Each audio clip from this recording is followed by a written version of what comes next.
So ayan po mga kaibigan, ang katatapos lamang na Miss Universe 2023 na kung saan marami pong leakage, maraming kontrobersya. Ayan po, malinaw naman po, nasa top 5 kasama ang ating kandidato Miss Philippines. Paglipas ng ilang minuto, pinalitan po ng mukha ni Miss Thailand. So marami po ang nagdududa na ito po ay cooking show. Miss Philippines pinalitan ng Miss Thailand sa top 5. Less sa social media post ng Miss Universe mismo. At yun nga po, ilang segundo lang biglang pinalitan. Ikaso nga mabilis ang mga Pinoy sa screenshot. Magagaling tayo mga Pilipino. So maraming nagdududa na ito yung may-ari ng Miss Universe na malamang na manipulate upang hindi masapawan ang kanilang kandidato. So ayan po mga kaibigan, napakalinaw po. Top 5 ang Pilipinas. So talagang nagkaroon po ng manipulation itong pangyayaring ito na Miss Universe 2023. Kaya siguro nag-resign ang kanilang presidente na si Paula Swagart ba yan? So nakakapanghinayang po, pero ganun pa man, dahil malinaw naman po na nagkaroon talaga ng lukuhan dito, lutuan. Ayan, marami po ang nagulat, pati si Catriona at saka si Olivia, nagulat sila, nagtaka kung bakit hindi nakapasok ang Miss Philippines na napakagaling naman po talaga.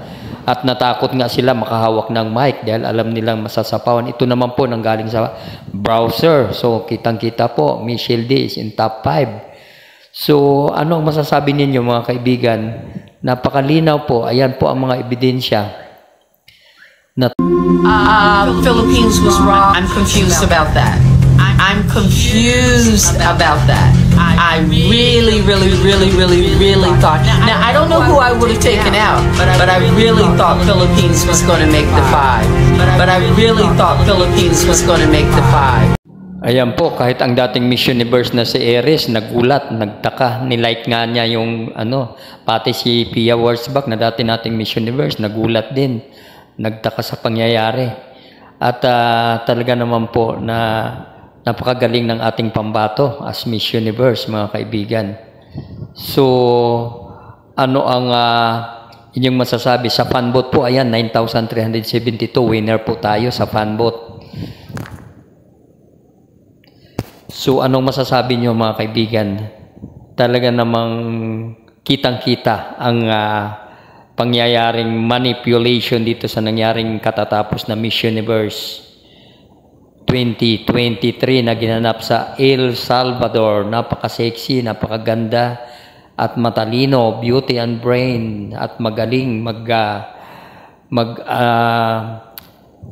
pakita na talagang siya ay isang tunay na gandang Pilipina, mga kaibigan. Ipinakita niya ang lahat-lahat, pero ganun pa man, winner ka sa amin mga pusong mga Pilipino. Miss Universe 2023 Philippines Michelle Marquez D. Hindi ka namin makakalimutan. Talaga namang inangat mo muli ang ating bansang Pilipinas. So maraming salamat. We are very proud of you. At sana naman magbago na ang management ng Miss Universe. Wala namang ganyan. Walang lukuhan. Walang cooking show. Walang lutuan. Naku po. Mangyayari nito, magkakainan tayo ng puro kanin, walang ulam. Sa ganitong pangyayari, mga kaibigan. What the hell? Sayang naman ang pagod. Pati tayo ng mga fans niya. Talaga naman nagkandapuyat na pagod. Dahil umaasa tayo. Subalit, ang buong mundo nakamasid. Nakita ang lahat ng pandaraya sa nangyaring ito. Naway wag nang maulit kasi hindi naman po talaga maganda, mga kaibigan. Napakalinaw naman po at saka marami ang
I do. Go ahead. Grabe, I mean, honestly, first and foremost, I want to say thank you to all of my kababayan. Yeah. They have been such a source of inspiration throughout this whole competition, for supporting me since day one. Maraming salamat, but of course, I do have to credit my team behind me, from Ryuji Shimizu with my wardrobe. Of course, the team of Mark Baumgartner, who created so many of my looks and the iconic gowns on the Miss Universe stage. My trainers, Ian Mendahar for Pasarela, BD Q&A for Q&A. Sayang hindi ako nakahawak ng mic.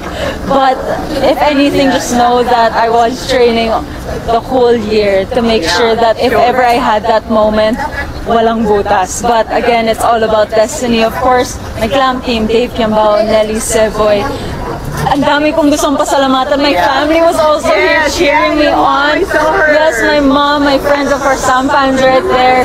Ari flew, Miss Joy flew. They all just came here to support, and I just wanted to say thank you. I'm sure may mga nakakalimutan pa ako. Michael Barassi, thank you so much for that amazing national costume, and so many more. Grabe. So you're invited to go to Mexico. Yes, yes. That's what's next for you. Can you tell us what that's about? Actually, I don't have precise details on the trip. I just know that I am flying to Mexico tomorrow along with 7 other delegates. So that's very exciting. I'm very excited for what's in store. I've never been to Mexico. Kaya it'll be a once-in-a-lifetime opportunity for me. I have created a very great relationship with Miss Mexico here also. Kaya I'm just looking forward for what's next. Of course, I am very multifaceted, multi-passionate, and all of those, papagpatuloy ko lang. But I'm just I will be there until the 23rd, I believe. Yes. Quick lang. Break, huh? Yes, and I'll be home on the 26th.